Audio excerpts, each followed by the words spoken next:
Howdy friends, Guthrie Trapp here, coming to you from my place in East Nashville, Tennessee. Man, I hope everybody's doing good out there. I know it's been a while. Man, I have been traveling a ton. I'm sure if you guys keep up with some of the social media machine, Instagram and Facebook and all that, just took a couple months it seemed and just was all over the place. Did the Northeast tour with John Oates, which was such a blast, just me and him. We're actually playing tonight at the Bluebird at 6 p.m.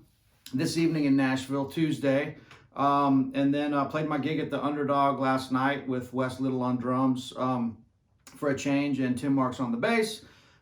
Did a really cool video the other day with Uncle Larry, my good buddy Tom Bukovac, who you know, the session man, who's just absolutely terrifying, amazing musician. And people don't realize this. Tom is, a guy like Tom is not only just a fantastic guitar player, but also just an incredible musician, which means any instrument that guy chose to play, he would be incredible at. Which there's a big difference between being just a great guitar player, technician, than there is, there's a big difference between that and being just an all-around great musician, which just is everything that you have inside of you, your ear, your soul, your commitment to it, and just the time that you spend listening to a lot of music, learning as much as you can off records that you love and any music that you love. And that becomes such a big part of all this teaching stuff too, guys, is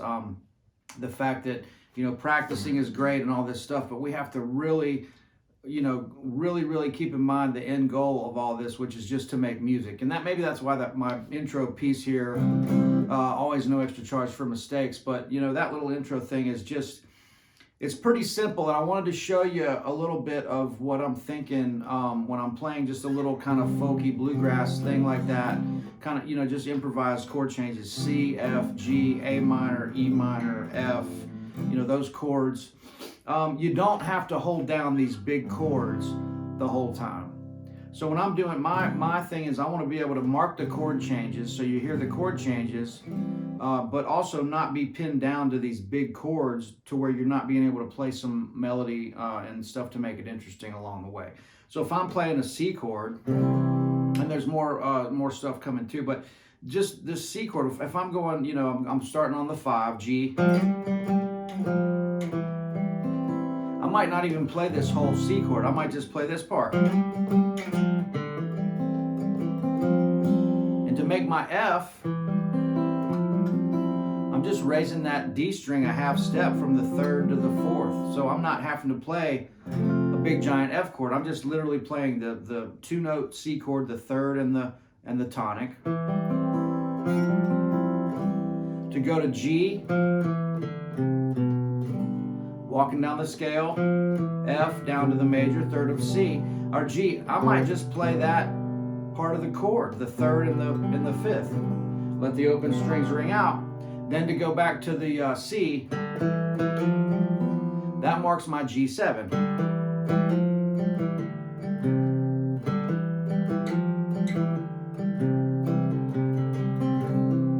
Then I'm going to A minor, A minor 7, E minor,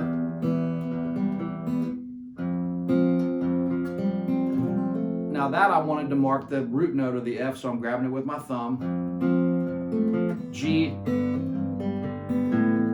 back to A minor. But so I'm not playing these big chords, right? These big giant bar chords. I'm trying to loosen up a little bit, free myself up a little bit, right?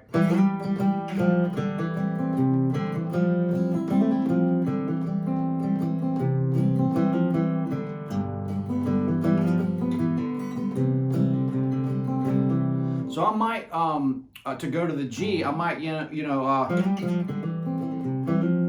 right here.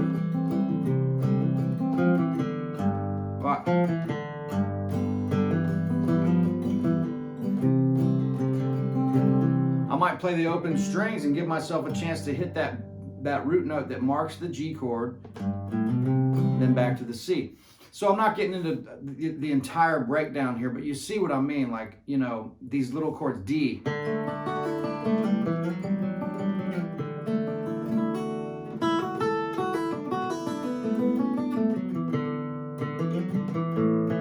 To go to A,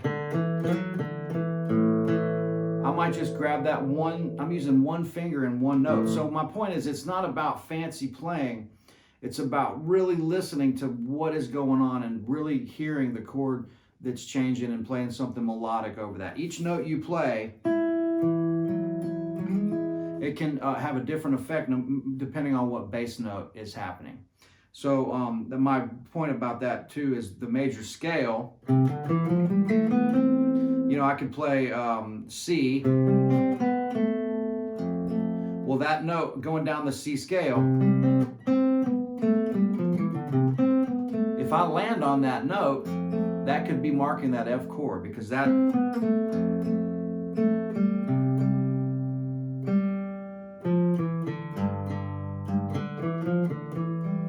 I'm just using notes of the scale to create melodies depending on what the chord change. So when you practice, try practicing around a little bit of a progression. It could be just one chord, C to the F,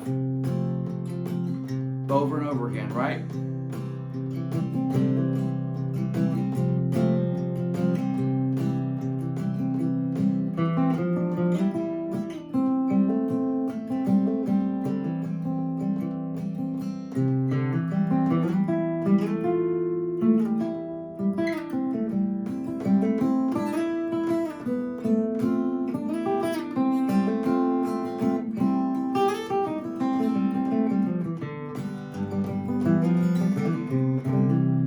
So I'm just saying, really try to get into listening and what these degrees of the scale look like and how they work with the other chords that you're playing. So all about, I always preach about triads,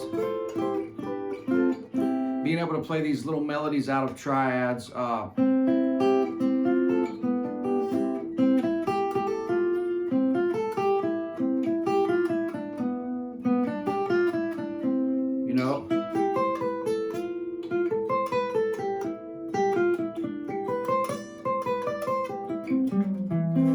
I got into a little bit of that with the video that we did with Boot the other day.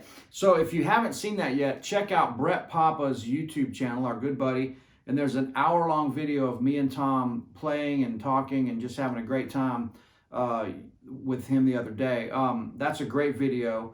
I'll post a link to that in the bottom of this video as well. You can check that out. Almost hit 40,000 subscribers on Instagram. I'm trying to do this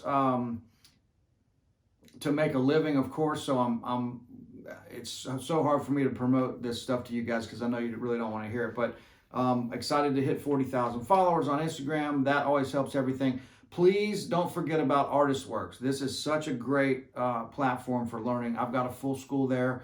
Brian Sutton, there's a bunch of guys, pro level players that are teaching on there, and that's really the big difference, learning from a professional that's in the trenches every day versus somebody on YouTube that is, you know, just thinking that they've come up with some 30-minute way to be able to play guitar for the rest of your life. That really doesn't work. It's all about the time and the listening. Try to play along to other records. If you don't have a looper or another person that you can play with, try to play along to as many records as you can. Put on Muddy Waters radio on Pandora and just play along to all those blues songs and try to learn how they're using certain notes when the chords change, and getting that blues rhythm instilled in you like your heartbeat, right? And so anyway, I'm kind of going random here because it's been a long time since I've done a video, and I'm sorry. Like I said, been doing a lot of traveling. Was in the Northeast, the West Coast, back to Nashville, down to the Bahamas. Did a great benefit for the Eleuthera Islands sailing school down there with our good buddies. Had a little downtime, worked with great songwriter and guitar player Dylan Altman, as well as John Jackson that was with Bob Dylan for 10 years. Just did some fun stuff down there. Then went to New Orleans for almost 2 weeks for Jazz Fest and played some with Anders Osborne and Doug Belote and Jason Ricci, the harmonica player.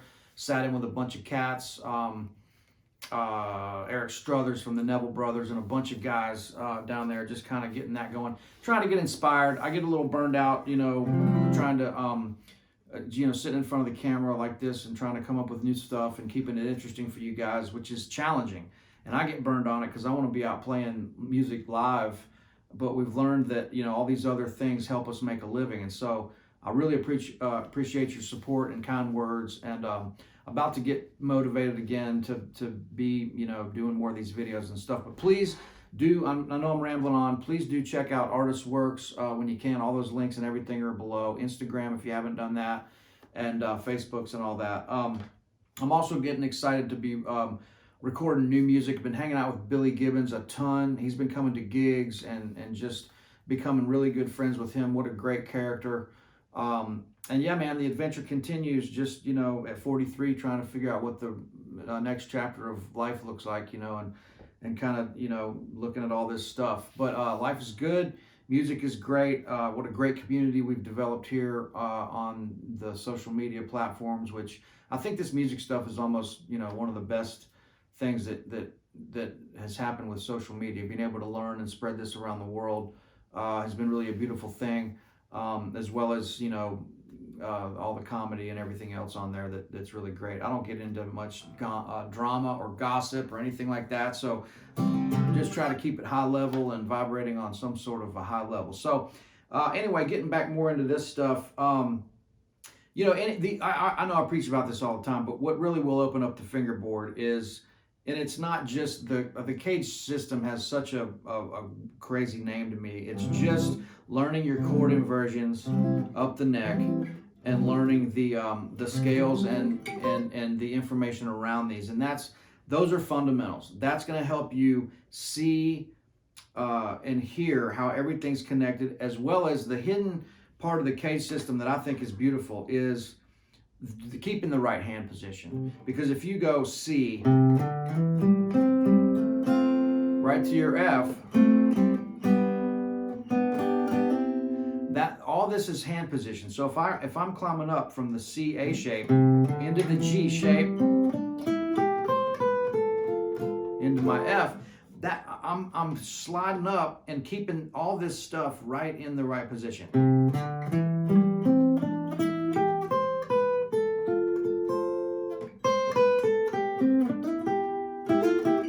G,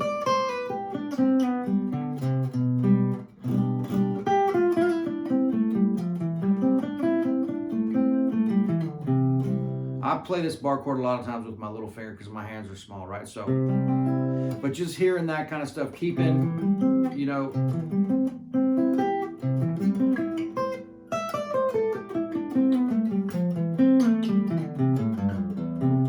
keeping that hand position in the right spot is really, really crucial. I mean, your fingers almost land where they're supposed to if you have the right hand position, even without thinking about it. If you're stretching around trying to find something, you look at where the chord is and try to keep your hand in that right position.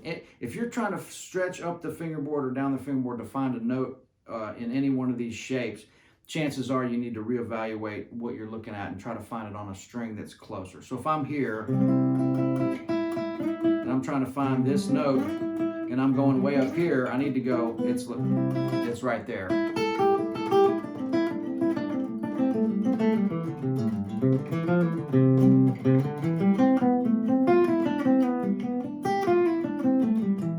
Like right there's a great example. There's C to F. Right up to that high. I'm using the high note of the chord to kind of base my next melodic line off of and where I want to go to the next chord. So if I go,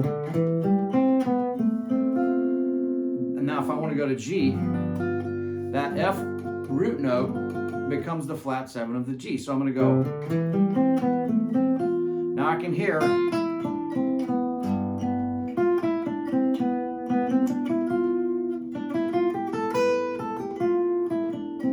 resolving back to the C. So it's hard to explain that part of this because it is just so much time and repetition of experimenting over different chord progressions and what works and how to connect these lines. But there's a little video, guys. I'm playing with Oates tonight at the Bluebird. There's so many more stories from the past couple months' adventures. Like I said, I know I'm rambling on, and I know it's been a long time since I've done a video, but it's looking forward to reconnecting with you guys. Check out the links below. There's going to be a link to the Brett Papa, Tom Bukovac video that we did last week down there. All the Artist Works stuff. Please check that out. I'm getting tons of great feedback from that. Over 2,000 students around the world. And I'm seeing a lot of great progress with these video exchanges and stuff like that. So, and of course, on cue, the East Nashville alarm clock, the train, which goes by here a lot of...